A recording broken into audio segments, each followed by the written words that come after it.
صلي وسلم وبارك على سيدنا محمد. ازيكم حبايب قلبي، عاملين ايه؟ يا رب تكونوا بخير، يا رب ايامكم تكون كلها هنا وسعاده. جاي مولود صغير وينور العيله باذن الله. يا رب يا رب يكرم كل مشتاق، يا رب يقوم كل واحده حامل، يقومها بالسلامه ويبعد عننا البلاء والوباء يا رب، ويشفي كل مريض. طبعا هي على وش ولاده خلاص، ادعوا لها بالله عليكم ان ربنا يقومها بالسلامه يا رب، والبيبي يبقى كويس ويبقى عسول كده زي مامته. بصوا، انا جبت له طبعا الهدوم، ومرات عمي جابت له الهدوم، فقلت لازم اقول لكم اوريها لكم وتقولوا له ايه رايكم فيها، ويا ريت تقولوا لله اسم حلو في التعليقات، لاني والله العظيم ما اخترنا الاسم لحد دلوقتي، وبجد يا ريت تدعوا لها ان ربنا يقومها بالسلامه.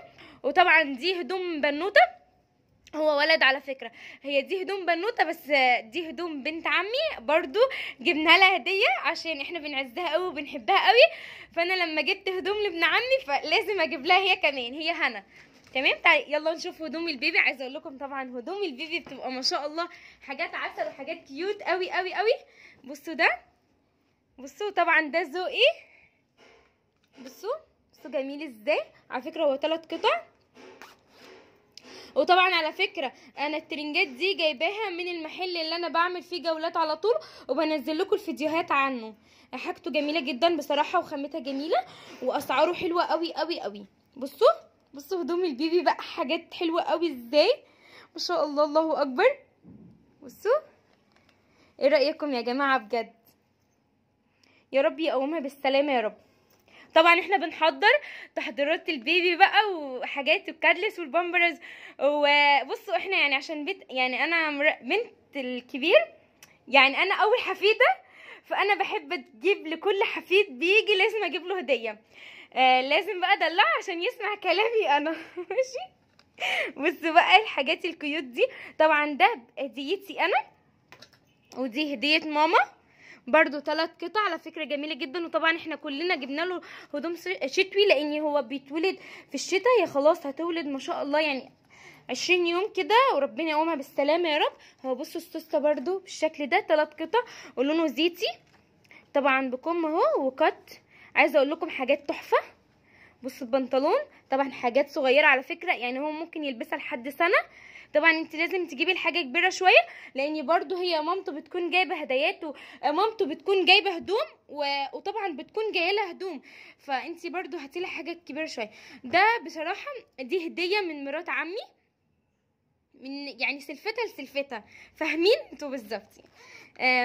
مرات عمي لمرات عمي، ماشي. طبعا ده جميل قوي برضو، انا اللي مختاراه. بصوا ايه رايكم فيه؟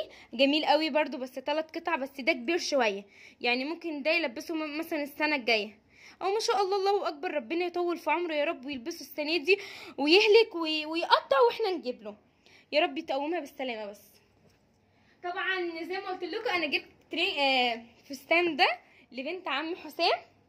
بصوا بقى، بصوا انا بصراحه بعشق البت دي، يعني ان شاء الله باذن الله ادعوا لي بس كده ان شاء الله اطلع معاكم في الفيديوهات واطلعها معايا. بصوا بقى الجمال، بصوا عايزه اقول لكم تحفه قوي.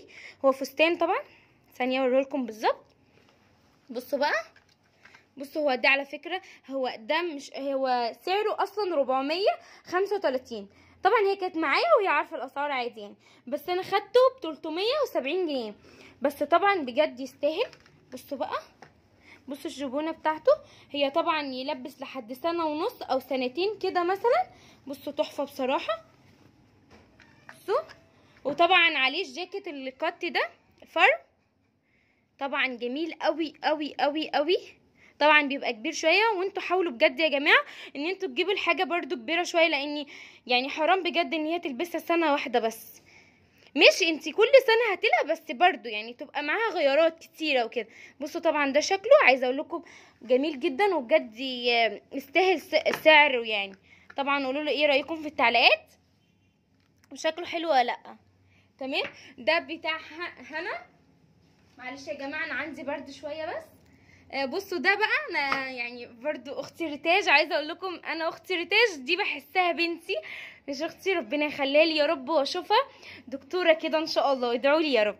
بصوا هي عندها 7 سنين في سنه اولى، ايوه في سنه اولى والله. بصوا جبت لها الحاجه، بصوا عايزه اقول لكم حاجه تحفه وخامتها، وعايزه اقول لكم انا هوريه لكم بس الاول وبعدين اقول لكم السعر، لان انا عارفه ان انتوا هتتصدموا. والسعر زي ما انا اتصدمت بصراحه، هو سعره رخيص يعني مش غالي، مش هتصدموا ان هو غالي، هتصدموا ان هو رخيص. ماشي. بصوا ده طبعا شكله هو جاكيت وعنده ليه القطعه دي. وبصوا السوسات بقى حاجات، بص حاجات تحفه. طبعا في جلد، على فكره كان في منه الجاكيت بس جلد، بس انا ما حبيتهوش. هو جلد طالع موضه بس للبنات اكتر، واللي هو تبقى حاجات داخله فيها جلد، مش كلها تبقى جلد، لا ما حبيتهوش بصراحه. بصوا بقى الجيبه دي كيوت القمر، طبعا بتبقى فوق الركبه او على الركبه بالظبط. بصوا بقى، بصوا حاجه تحفه بصراحه، بصوا جميله ازاي. وطبعا دي جلد، عايزه اقول لك تحفه. وبصوا الجاكيت فيه ايه، جميل قوي قوي قوي. طبعا احنا كلنا بنحضر للسبوع، يعني انا جبت لبنت عمي عشان تلبسي يوم السبوع، وجبت لاختي عشان تلبسي يوم السبوع. وانا عايزه اقول لكم جبت طقم تحفه، ان شاء الله ان شاء الله هوريهولكم في التعليقات، هوريهولكم في الفيديوهات، يعني الفيديو الجاي باذن الله الفيديو بتاع الطقم بتاعي. بصوا زي ما شفتوه كده، بصوا الجلد، عايزه اقول لكم حاجه تحفه. بصوا بقى سعره كام، ثواني، سعره 545 جنيه، انا خدته ب 370 جنيه. طبعا هتقولي لي ليه ازاي يعني الاسعار دي وبتاخدي بالاسعار دي، لاني انا زبونه عنده، وهو بصراحه يعني انا بشتري منه حاجات كتير قوي قوي، فلازم برضو ينزل لي في السعر شويه. وطبعا الايام دي في تخفيضات، فعايزه اقول لكم الحاجات بتبقى جميله. ولو انتي ما جبتيش حاجات انزلي هاتي، بجد الحاجه يعني ارخص بكتير عن الاول، والحاجات بجد تحفه قوي قوي قوي. وطبعا انا وريتكم الحاجات الجميله دي، الجاكيت بتاع اختي ريتاج، ووريت لكم الفستان التحفه ده بتاع بنت عمي اسمها هنا، تمام. وريت لكم الهدوم البيبي اللي يا رب بالله عليكم ادعوا لها ان ربنا يقومها بالسلامه يا رب، والبيبي يبقى كويس وهي تبقى كويسه. واصور لكم بقى، اصور لكم البيبي عشان ان شاء الله انا نفسي اصوره. واختاروا لنا بقى اسم بجد، عشان والله العظيم احنا محتارين لحد دلوقتي في اسم، محتارين بجد. بص انا كنت مختاره لها انس، ومختاره لها زين، وكان عاجبني اسم زين جدا جدا جدا، وعاجبني اسم حمزه، يعني زين وحمزه وانس. بصراحه كان عاجبني اكتر اسم انس، بس هي يعني مش هي بتقول لنا يعني اهم حاجه انتوا، لان احنا زي ما قلت لكم انا اول حفيده في العيله، فانا اللي بختار يعتبر الاسامي، بختار لهم كل حاجه. هو ده شرف ليا والله العظيم، بس هم اللي بيحبوا اللي انا اختار لهم. طبعا هو المفروض يعني الاب والام اللي يختاروا، بس هم مدينا الراي ان احنا نختار. فهو عمي بصراحه حابب شويه اسم محمد، واحنا عندنا اسم محمد في العيله، فاحنا مش حابين ان اسم محمد الاسمين يبقى متكررين في العيله، فانا عايزه اسم جديد. ويا ريت هستنى التعليقات بتاعتكم كلها، هقراها كلها وارد عليكم، وادعوا لها بالله عليكم ان ربنا يقومها بالسلامه. طبعا قولوا لي الحاجات التحفه دي ايه رايكم فيها، وايه اكتر ترنج عجبكم، ده بتاعي انا وده بتاع مرات عمي والتاني بتاع ماما. وايه رايكم في الفستان بتاع بنت عمي اللي انا جبته لها هديه، وان شاء الله هحط لكم الرقم اللي انا جايبه منه الحاجات دي كلها. عايزه اقول لكم حاجته جميله جدا، واللي هيروح يشتري اي حاجه من عنده هيعمل له خصم 20%. يا رب تكونوا دايما بخير، يا رب تكونوا دايما مبسوطين. يا ريت ما تنسوش اللايك والسبسكرايب وتعليقات كتير قوي قوي وشهرات لاصحابكم عشان نكبر بيكم. عايزه اوصل ل 10000.